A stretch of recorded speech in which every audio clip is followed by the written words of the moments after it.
अस्सलाम वालेकुम फ्रेंड्स, मैं हूं नुमान और आप देख रहे हैं मेरा यूट्यूब चैनल जीमल टीवी। फ्रेंड्स, आज की वीडियो में इस टॉपिक के ऊपर बात करेंगे कि आप अराजी अकाउंट से अपने आईडी या इकामा कैसे अपडेट कर सकते हैं। तो चलें जल्दी से बगैर कोई टाइम वेस्ट किए मैं भी आपको अराजी की ऐप ओपन करके वहाँ जाकर दिखाता हूँ कि आप कैसे कर सकते हैं। फ्रेंड्स, अराजी की ऐप ओपन करने के बाद आपने सबसे पहले यहाँ पे अपनी प्रोफाइल इसको क्लिक करना है। फ्रेंड्स, इसको क्लिक करने के बाद आपने थोड़ा सा डाउन आ जाना है। तो ये देखें, ये नीचे लिखा होगा अपडेट इन्फॉर्मेशन, आपने इसको क्लिक करना है।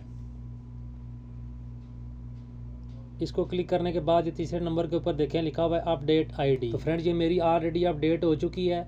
जब आप ओपन करेंगे, अगर आपकी आईडी एक्सपायर है तो यहाँ पे नीचे ब्लॉक होगा ब्लू सा, आपने उसको क्लिक करना है। जब आप उसको क्लिक करेंगे यहाँ पे पुरानी डेट होगी, जब आप उसको क्लिक करेंगे उसके बाद यहाँ पे नई डेट आ जाएगी। आपके काम है कि एक्सपायरी डेट जो होगी वहाँ पे शो हो जाएगी। इस तरीके से फ्रेंड्स, आप बहुत ही आसानी के साथ 1 मिनट के अंदर अंदर अपनी आईडी जो एक्सपायर थी उसको अपडेट कर सकते हैं अराजी ऐप के थ्रू। उम्मीद करता हूँ छोटी सी मालूमाती वीडियो आप लोगों को पसंद आई होगी। अगर वीडियो अच्छी लगे तो इसे लाइक करें और किसी भी किस्म का कोई सवाल हो तो नीचे कमेंट सेक्शन में मुझसे लाजमी पूछें, मैं आपको उसका रिप्लाई करूँगा। Thanks for watching this video. अल्लाह हाफिज़।